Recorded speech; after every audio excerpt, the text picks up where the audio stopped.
Socrates, a foundational figure in Western philosophy, remains one of history's most enigmatic and influential thinkers. Born in Athens around 470 BCE, he lived through the city's golden age and its subsequent decline following the Peloponnesian War. Unlike his predecessors, the pre-Socratic philosophers who focused on natural science and cosmology, Socrates redirected the focus of philosophy toward ethics and the human condition. He left behind no written records of his own, choosing instead to conduct his inquiries through rigorous, face-to-face dialogue in the marketplaces and public spaces of Athens. Much of what we know about him comes through the works of his pupils, most notably Plato and Xenophon, as well as the comedic portrayals by Aristophanes. The core of Socratic philosophy is defined by his unique method of inquiry, known as the elenchus or the Socratic Method. This process involved questioning individuals who claimed to possess wisdom, such as politicians, poets, or craftsmen, in an attempt to expose their underlying ignorance. Socrates famously professed his own ignorance, a stance rooted in his interpretation of the Delphic oracle's claim that no one was wiser than he.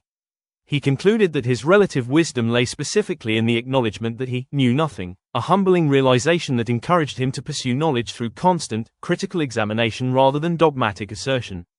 Through this process, he sought to define moral virtues like justice, piety, and courage, believing that clear definitions were essential for a virtuous life. Central to his teachings was the conviction that the unexamined life is not worth living. Socrates maintained that human excellence, or arete, was inextricably linked to knowledge. He operated under the intellectualist assumption that people only perform evil acts out of ignorance, meaning that if one truly understood the nature of the good, they would naturally act in accordance with it. Consequently, he prioritized the cultivation of the soul over the pursuit of wealth, status, or physical pleasure. This relentless moral imperative pushed his interlocutors to justify their values, often causing irritation among the powerful Athenian elite who found his questioning both radical and disruptive to the social order. This disruption ultimately led to his downfall in 399 BCE. Following the restoration of democracy in Athens, Socrates was brought to trial on charges of corrupting the youth and failing to honor the city's gods.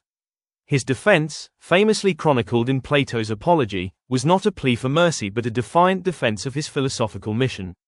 Maintaining that he was a gadfly sent by the gods to stir the lethargic Athenian state into moral consciousness, he refused to abandon his practice or accept exile.